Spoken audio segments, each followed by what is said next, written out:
सोचिए दोस्तों, अगर मैं आपसे कहूँ कि आपने पुराणों में जो बातें सुनी हैं वो सिर्फ मिथ नहीं बल्कि सच है, तो आप क्या मानेंगे? आपने रामायण और महाभारत में द्वारिका का जिक्र तो जरूर सुना होगा, लेकिन क्या आपको पता है कि वो द्वारिका वर्तमान में भी है?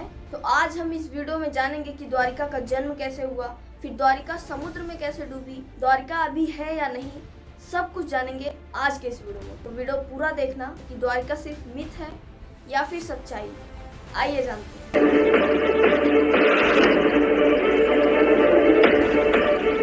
Dwarka and came to the conclusion that it was the Dwarka of Mahabharata. ये कहानी शुरू होती है महाभारत से, जब कौरवों और पांडवों के बीच महाभारत का युद्ध चल रहा था। तो उस युद्ध में कौरव की तरफ बुराई थी, कौरव अधर्म करते थे, तो इसीलिए श्री कृष्ण पांडवों की तरफ थे, क्योंकि पांडवों की तरफ धर्म था। तो श्री कृष्ण ने युद्ध होने से पहले कहा था कि वो किसी भी स्थिति में वो शस्त्र नहीं उठाएंगे।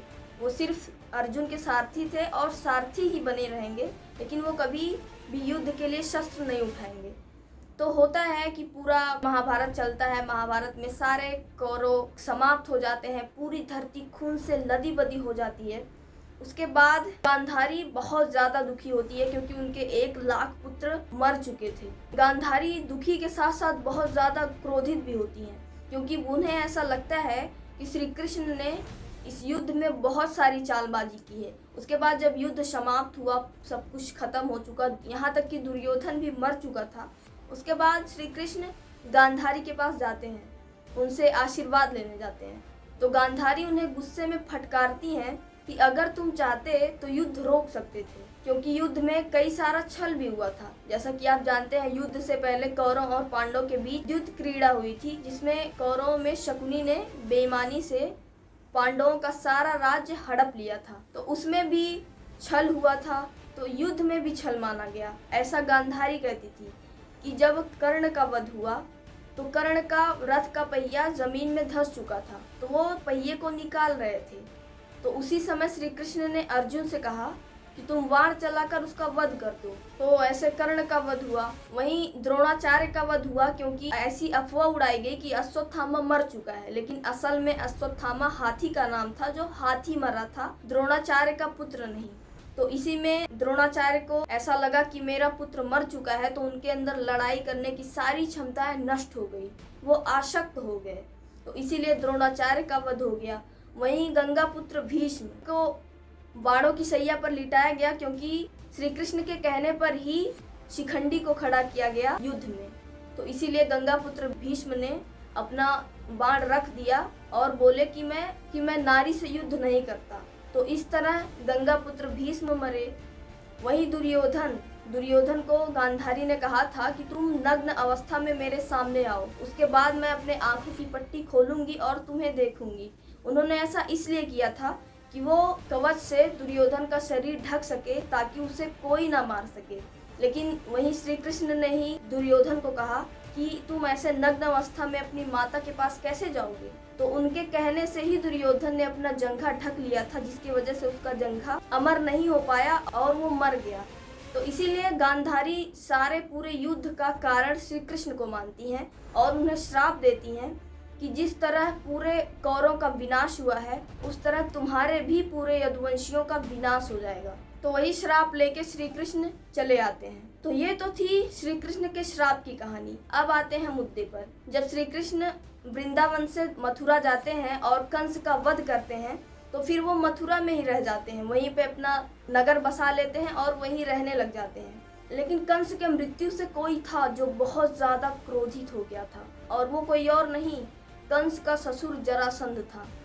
वो मथुरा पर करीबन 17 बार आक्रमण कर चुका था, लेकिन इस युद्ध में विजय भी श्री कृष्ण की हुई थी। लेकिन श्री कृष्ण जरासंध के बार बार आक्रमण से परेशान हो गए थे और वो मथुरा को छोड़ना ही ठीक समझे। इसलिए वो मथुरा को छोड़कर समुद्र के किनारे आए। समुद्र देव से उन्होंने कुछ जमीन उधार मांगा और कहा कि मुझे आपके समुद्र के किनारे कुछ जमीन चाहिए और यहाँ मैं अपना नगर बसाना चाहता हूँ। तो समुद्र देव ने श्री कृष्ण को जमीन दे दिया। उसके बाद विश्वकर्मा जी से कहा गया और विश्वकर्मा जी ने भव्य महल द्वारका बनाया, जहाँ पर 900 से ज़्यादा महल थे। सुंदर सड़कें थी, एक मानसरोवर था, बहुत सुंदर। उसको स्वर्ग नगरी कहा गया क्योंकि पूरे महल के बीच में श्री कृष्ण का महल बनाया गया जहाँ पर वो रहते थे, और उसको स्वर्ग नगरी कहा गया। उसके बाद कुछ समय बीतता गया और गांधारी का श्राप लगा कि ऐसा परिस्थिति आ गया कि सारे यदुवंशी आपस में ही लड़ने लगे। उसके बाद जब लड़ते लड़ते सब लोग समाप्त हो गए तो श्री कृष्ण ने द्वारका छोड़कर जाना ही उचित समझा। तो जैसे ही श्री कृष्ण द्वारका छोड़कर गए वैसे ही समुद्र की लहरें तेजी से बढ़ी और द्वारका समुद्र में समा गई। तो ये तो था हमारा पास्ट। अब वर्तमान में आते हैं। द्वारका जो कि एक मिस्ट्री नहीं बल्कि एक्चुअल में एक शहर हुआ करता था जो सबमर्ज हो चुका है, ये हमारे वायुसेना ने 1917 में डिस्कवर किया। प्रसिद्ध आर्कियोलॉजिस्ट एस.आर. राव और नेशनल इंस्टीट्यूट ऑफ ओशिनोग्राफी ने संशोधन किया तो पता चला कि गुजरात के तट पर एक्चुअल में एक सबमर्ज शहर है जो अराउंड 1500 BCE में डूबा था। और ये पता चला वहाँ के मिले बर्तनों से जो करीब 3-4 हजार पुराने थे। वहाँ संशोधन करते समय उन्हें 560 मीटर लंबी दीवार मिली, यानी कि आधा किलोमीटर लंबी दीवार। इतिहास कहता है कि द्वारका में 50 स्तंभ हुआ करते थे, जिसमें से 30 ऑलरेडी आइडेंटिफाई हो चुके हैं। इतने सारे सोर्स मिले, मतलब ये साबित हुआ कि सच में द्वारका है। तो इस कहानी से हमें क्या सीखने को मिलता है? गांधारी ने श्राप दिया था कि जैसे हमारे कौरवों का विनाश हुआ वैसे श्री कृष्ण आप भी अपने यादव वंश का विनाश देखेंगे। सही में ऐसा हुआ। पूरे द्वारिकावासी आपस में ही लड़ने लगे।